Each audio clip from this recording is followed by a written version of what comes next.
Bonjour et bienvenue sur All About Aquaculture, tout sur l'aquaculture au profil d'Afrique.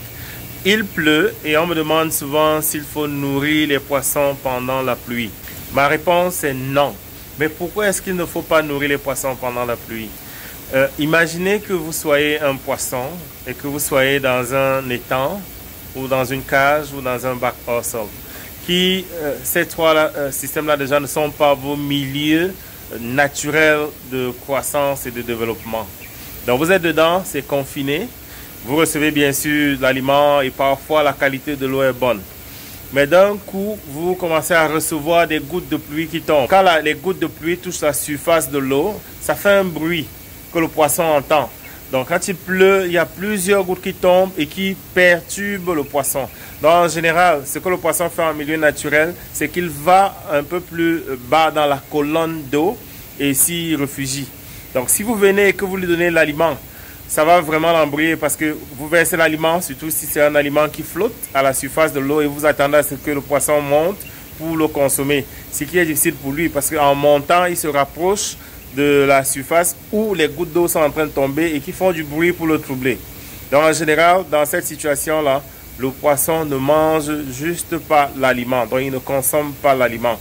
Et si vous avez un aliment qui flotte pendant plusieurs minutes, pendant des heures, ça peut tenir pendant un certain temps.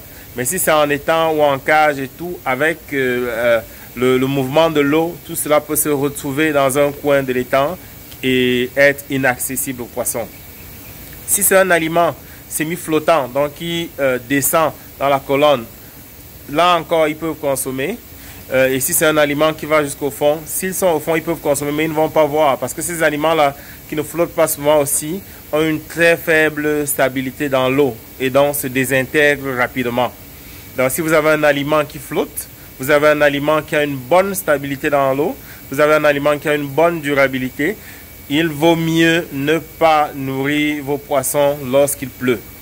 Mais juste à la fin de la pluie, étant donné qu'ils ont faim et qu'ils sont en train de jeûner, donc juste à la fin de la pluie, il est important de se rendre au niveau des étangs et de les nourrir bien. Et en ce moment-là, généralement, on ne fait pas de restrictions alimentaires, donc on nourrit à satiété apparente puisqu'ils ont déjà loupé une ration. Donc si par exemple il pleut à 7 h du matin et que vous devez les nourrir normalement à 7 h 30, mais que la pluie cesse de tomber à 11 h, quand vous nourrissez à 12 h, vous devez vous arranger à augmenter les quantités, surtout si vous avez affaire aux poissons comme le poisson-chat africain qui a un grand estomac. Mais si vous avez la carpe ou le tilapia, où l'estomac est vraiment pas bien développé, mais plutôt ils ont un long tube digestif, vous devez plutôt donner des petites quantités, de la même quantité que vous auriez donné à midi, et essayer de voir si vous pouvez encore donner une ration peut-être à 14 h avant de donner la ration finale de la journée à 17 h ou 18 h. Donc vraiment pour faire court, lorsqu'il pleut, ne nourrissez pas vos poissons pendant la pluie. Donc au moment où il est en train de pleuvoir, on ne nourrit pas les poissons. Comme d'habitude, je vous invite à liker cette vidéo, la partager et inviter d'autres personnes à s'abonner sur All About Aquaculture, tout sur l'aquaculture au profil d'Afrique. Merci et à la prochaine.